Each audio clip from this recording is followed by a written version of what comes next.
శ్రీ గురుభ్యో నమః. ఈరోజు మనం రథసప్తమి గురించి తెలుసుకుందామండి. మాఘ శుద్ధ సప్తమిని రథసప్తమి అంటారు. ఈ రథసప్తమి సూర్య జయంతిగా చెప్పబడుతుంది. సూర్య జయంతిని సూర్య సప్తమి అనాలి కానీ రథసప్తమి అనడం ఏంటి అని మళ్ళీ సందేహం వస్తుంది మనకి. ఎందుకంటే మనకి కాలం రెండు అయనాలుగా మనకు విభజించబడింది. మనకు జరుగుతున్న కాలం ఇందులో ఉత్తరాయణం దక్షిణాయనం అని. పుష్యమాసం నుంచి ఆషాఢ మాసం వరకు ఉత్తరాయణంగా చెప్పబడుతుంది. అట్లాగనే ఆషాఢ మాసం నుంచి మళ్ళీ తర్వాత పుష్యమాసం వచ్చేంత వరకు దక్షిణాయనంగా చెప్పబడుతుంది. ఇంతవరకు దక్షిణాయనం మనకి నడుస్తూ వచ్చింది. ఇక ఈ రథ సప్తమి నుంచి సూర్యుడు తన రథ గమనాన్ని మార్చుకుంటాడు. సూర్యుడు ఏకచక్రధరం దేవం చెప్పని మనకి సూర్య స్తోత్రాలు చెబుతూ ఉంటారు. అంటే సూర్యుడి రథానికి ఒకటే చక్రం ఉంటుంది. 7 అశ్వాలు ఉంటాయి, తెల్లని అశ్వాలు.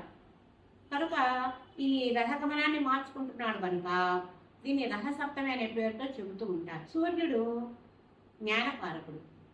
జ్యోతిషరీత్యా కూడా సూర్యుడు జ్ఞానకారకుడు. అలాగనే ఆరోగ్య ప్రదాత, సర్వలోకాలకి కూడా కాంతి ప్రదాత. సూర్యుడు లేని జగత్తును మనం అసలు ఊహించలేము. అంతేకాకుండా తెలివికి, బుద్ధికి, ఆరోగ్యానికి అన్నిటికీ కూడా సూర్యుడిని అధిష్టానంగా చెప్తారు. రథసప్తమి నాడు సూర్యుడిని ఆరాధించవలసిన విధానాలు ఏంటంటే, ఉదయాన్నే చక్కగా స్నానం చేసి, స్నానం కూడా జిల్లేడు ఆకులతో చేయాలి. జిల్లేడు ఆకులు ఎందుకంటే జిల్లేడుని సంస్కృతంలో అర్క అనే పేరుతో పిలుస్తారు. అర్కుడు అంటే సూర్యుడికి కూడా అర్కుడు అనే పేరు ఉన్నది. సూర్యుడి శక్తిని గ్రహించగలిగే సామర్థ్యం జిల్లేడు ఆకుల్లో ఉంటుంది అని అంటారు. అలాగనే రేగుపళ్ళు ఎర్రగా గుండ్రంగా ఉంటాయి. ఈ సూర్యుడి యొక్క రూపానికి ప్రతీకలుగా చెప్తూ ఉంటారు.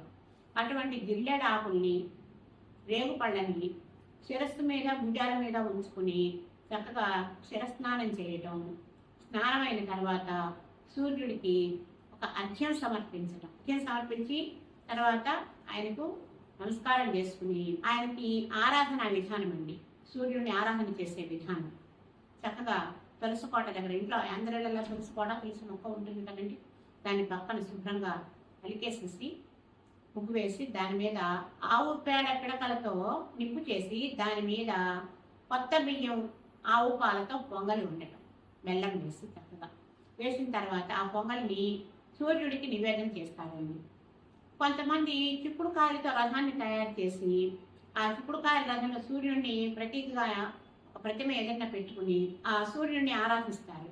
సూర్యుడికి ఆ తయారు చేసినటువంటి పొంగలిని చిక్కుడు ఆకుల్లో పెట్టి రేగుపళ్ళు, తర్వాత చెరుకు ముక్కలు ఈ పొంగలి 7 ఆకుల్లో పెట్టి నివేదన చేస్తారు.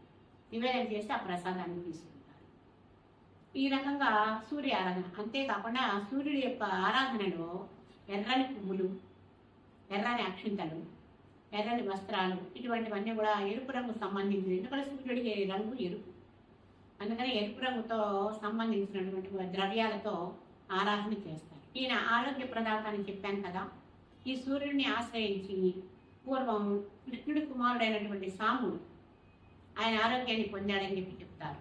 ఎందుకంటే ఒకానొకప్పుడు కొంతమంది ఋషులు ద్వారక వైపు వస్తుండగా సాంబుడు మొదలైన వారు ఆకతాయితనానికి ఒక పురుషుడికి స్త్రీ వేషం వేసి, గర్భిణీ వేషం వేసి, ఈ అమ్మాయికి ఆడపిల్ల పుడుతుందా మగపిల్లవాడు పుడతాడా అని చెప్పని వేళాకోళంగా ఋషుల్ని అడిగితే వాళ్ళు కోపించి దీనికి కారకుడైనటువంటి సాంబుడిని కుష్ఠరోగంతో బాధపడమని చెప్పించారట. పశ్చాత్తాపం చెందినటువంటి సాంబుడు శాప నివారణ వేడగా భాస్కర తీర్థానికి వెళ్ళి సూర్యుడిని ఆరాధన చేసినట్లయితే ఆ రోగం నివృత్తి అవుతుందని శాపం విధించేసేసి వాళ్ళు వెళ్ళిపోయారు. అలాగనే అతను భాస్కర తీర్థానికి వెళ్ళి ఆ సూర్యుడిని ఆరాధన చేసి ఆ సాంబుడు తన యొక్క అనారోగ్యాన్ని పోగొట్టుకున్నాడు అని చెప్పి పురాణ కథనం. అదేవిధంగా మయూరుడు అనేటటువంటి వాడు ఒక శాపానికి గురైతే తన జ్ఞానాన్ని అంతా కూడా కోల్పోయాడు. మళ్ళీ సూర్యుడిని ఆరాధించి జ్ఞానాన్ని, ఆరోగ్యాన్ని పొంది సూర్యుడి మీద మయూర శతకం అని చెప్పని పేరుతో ఒక శతకాన్ని రచించాడు అని చెబుతారు.